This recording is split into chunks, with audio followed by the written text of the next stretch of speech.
I have seen a lot of wrestling in my life, and one of the main reasons we all watch wrestling are the storylines. Ever since I was a young whippersnapper staying up to watch Raw and SmackDown, I have seen a lot of interesting storylines, some that I will never forget. The storylines that remind you why you love wrestling: Taker and Shawn, Cena and Punk, Jericho against Shawn Michaels' wife. Hell, before I was born, Austin and Brett, and so many others. But for every one good storyline, there has been at least 5 just horrible, sometimes disgusting, absolute trash storylines. It never fails to amaze me the level of stupidity that some wrestling storylines have reached. Yo, the thing is, it's not like these trash storylines have been improv, not full out creative teams who have worked in television for years sat there and thought these storylines were good. So that's what we're doing today. I'm a positive guy, you guys know me, what made this so awesome, what made this so special. But today, let's take a look at some of wrestling's most ridiculous and just downright stupid storylines. There is only one way to start a video like this: Katie Vick. In 2002, Triple H was the World Heavyweight Champion. After beating RVD, his next foe-up was the Big Red Machine Kane. See, by 2002, Kane was a cool guy. He was no longer the scary guy who gave kids nightmares. Instead, he was teaming up with The Rock and Hogan. Kane even held it down for good old America. Okay, so that's cool. Kane versus Triple H. Kane was the big red monster that everyone loved, and Triple H was the heel that we all hated. Simple enough, right? Apparently not. Apparently what the storyline needed was some necrophilia. Wait, what? So Kane was the #1 contender, and Triple H said he had a secret of Kane that he was going to expose to the world, and he said Kane was a murderer, which shocked absolutely no one. But then he said he killed Katie Vick. Nobody knew who the hell Katie Vick was, and after this, honestly, I'm pretty sure people wish they never found out. So Kane came out to clear the air, and he said, back in the day I had a girlfriend. Yes, this man who supposedly killed his parents had a girlfriend. So guys, anything is possible, shoot your shot, YOLO. He said he used to have a girlfriend back in the day. One night they went out and they had a little too much to drink. Kane said he got behind the wheel and eventually lost control of the car. Kane got injured, but Katie died.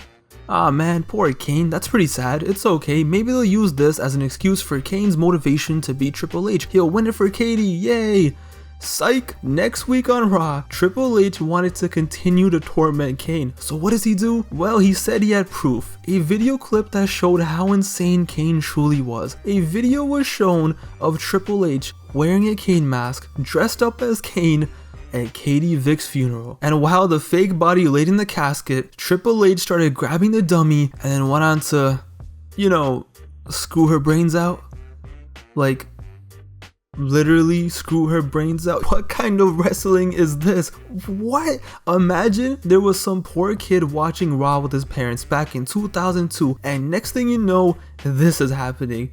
Oh, and to make things worse, this scene, according to Bruce Pritchard, was done at a real funeral home while a wake was going on the other side of the thin wall. Who, what, why, how, why did anyone think this was a good idea? You can't even say, oh, it was a different time. Yo, listen, I don't know what kind of time this was welcome, what kind of time this was a normal thing. This is without a doubt one of the most disgusting, just what the angles in wrestling history. Back in the day, Al Snow was over. He would come out in ECW with Head and the fans would go crazy. Head was a mannequin head who Al Snow said talked to him and told him what to do. Al Snow became synonymous with Head, and eventually when Al Snow got an action figure, it came with Head. The only issue was, let's just say a lot of people took issue that a kid's toy came with something that looked like a severed head.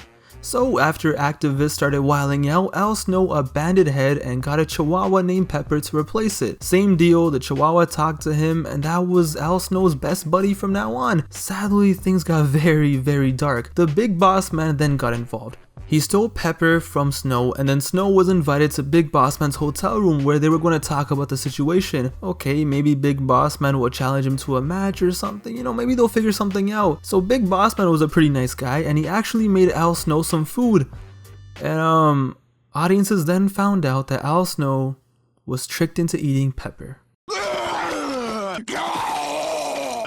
don't want to. What the Okay, let's get into some non-barf inducing storylines. Here are just some random storylines that come to my head. Once upon a time in WCW, two grown men fought over one of the men's mother. Yes, Canyon and Buff Bagwell had a match while Buff Bagwell's mom was raised above the ring in a forklift. The match was legit called Judy Bagwell on a forklift match. Yo, one time on TNA, Samoa Joe was walking, leaving the arena, just living his best life, probably jamming to some Tupac, everything was good. And a van pulled up and Samoa Joe casually got kidnapped by ninjas. Yes, we didn't see Samoa Joe for 8 months. Ninjas probably abducted him and tortured him. And so one day he came back like nothing happened like 2 months later. What? We never found out who the ninjas were, why they took him, how, what, where, what did they do to him? He just came back like nothing ever happened. Quick question, can someone please tell me who Mr. America is? For some reason, I just can't figure it out. Like, I don't know, judging from this graphic, I'm assuming it's Mark Henry. I don't know, I'm an idiot. Remember that time Michael Cole got kidnapped? Sadly, it wasn't by ninjas. He probably wish it was ninjas. Instead, it was this man, Heidenreich. Heidenreich took Cole backstage and read him a little poem. Okay, it's fine, poor guy just wants to read, right? And then this happened. And Michael Cole has never been the same. Yo, remember when Natalya used to just fart? Like, that was her gimmick. For months, she just farted. That was her personality trait. It's like, what do you bring to this world? Yeah, I bring sharpshooters and farts. Yo, it was wild. Her fart literally killed poor Hornswoggle. Looking back at it, John Cena getting stabbed in the club was hilarious. It's like, hey, John needs to go film the Marine. How do we explain to the audience that he's gonna be out of action for a few weeks? Why don't we just tell people he got stabbed in a club? Genius. Of course, we got the legendary Shawn Michaels and God versus Vince, which included God getting a full-on entrance at a pay-per-view, Vince pulling up to church and trash-talking God, and how can you forget Eddie versus Rey Mysterio in the feud that was all about the custody of Dominic. Okay, this one wasn't that bad, just crazy, but I can't lie, it was still hilarious. I'm your Poppy Dominic. I actually made 2 full-length videos on these 2 topics, so check them out. Flashback to 2004. Mom, can I order SummerSlam tonight? Sure, son. What match are you excited for? Oh, Matt Hardy versus Kane, where the winner marries Lita. Yes, this was an actual pay-per-view match. You win, you get Lita. Does it matter who Lita wants to marry? Nope, just win the match, you get to marry her. Kane would win, and then would go on to get Lita pregnant, and then he would fall on top of her by accident, causing Lita to have a miscarriage, and then for some reason Snitsky kicked a baby into the crowd. This is the wrestling that I grew up on. I love it. In 2002, we had another crazy storyline. It was nowhere near as bad as Katie Vick. It wasn't even some crazy, disgusting storyline. It was more so just what? Donna Reed came into the WWE and at first was just another on-screen talent, a very hot one, and one day she met Al Wilson, Tori Wilson's father, and while Dawn fell in love with Al Wilson, so cute, the issue was she was feuding with Tori. So Tori obviously disapproved of her dad getting together with their enemy, and she did everything she could to break it up. Nothing was working, and Dawn knew that Tori didn't want this, so she used that to her advantage. Dawn promised to break the relationship off in exchange for one night with Tori Wilson. Wink wink. Tori agrees, but Dawn still marries Al Wilson anyway. And no, not in a normal wedding. Why would they have a normal wedding? This is the WWE. They got married in the middle of a SmackDown ring, in their underwear.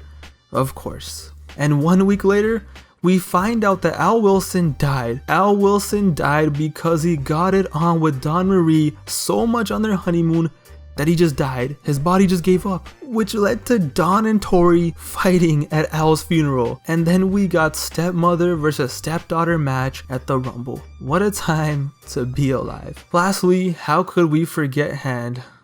Mark Henry in 1999 was 28 years old. He was young, he was handsome, he was strong, he was a cool guy. Mae Young was 77 years old. I don't care how nice you are, how hot you used to be, yo, if you're 77 years old, you're still 77 years old. And out of all the women in the world, out of every single woman out there, Mark found himself in love with Mae Young. Rest in peace, I don't mean no disrespect by this. Okay, but that is pretty wild, right? A 28-year-old and a 77-year-old. How much more wild could it get? Well, it was the Attitude Era, so Mark Henry got Mae Young pregnant. Okay, so maybe it happened, they probably forgot about the story and moved on, right? Like, how much more wild can it get? listen, you guys already know what happened next. Well, they aired this, and they showed Mae Young giving birth to a hand. It was all gooey and disgusting. It was like blood all over. Oh my god, I'm gonna throw up again. And this was normal. This was just another week of television on the Attitude Era. 1 second they're showing you this, then they just cut to Triple H versus Bulldog or something, like nothing ever happened. Like a 77-year-old woman just didn't give birth to a hand. The Attitude Era was something else. Oh, and in case you're wondering, yes, Hand is alive and well. Here he is at Raw 1000 back in 2012, all grown up. Wrestling is just weird. It's times like this where I'm looking at all this stuff, doing all this research, and I just question to myself, why do I watch this? Wrestling is unlike any other form of entertainment. Only in wrestling 1 week you can have something like this, and then a few weeks later, this is happening. Anyway, this was just a quick video. I might make this into a series because there has been so many just insane and ridiculous storylines over the years. Let me know if that is something you guys want. Follow me on Instagram and Twitter. Stay tuned for more content coming soon. We're almost at 50K now. I got big things planned. Once again, thank you for watching. It truly means a lot. Stay tuned for more content coming soon, and I'm out of here.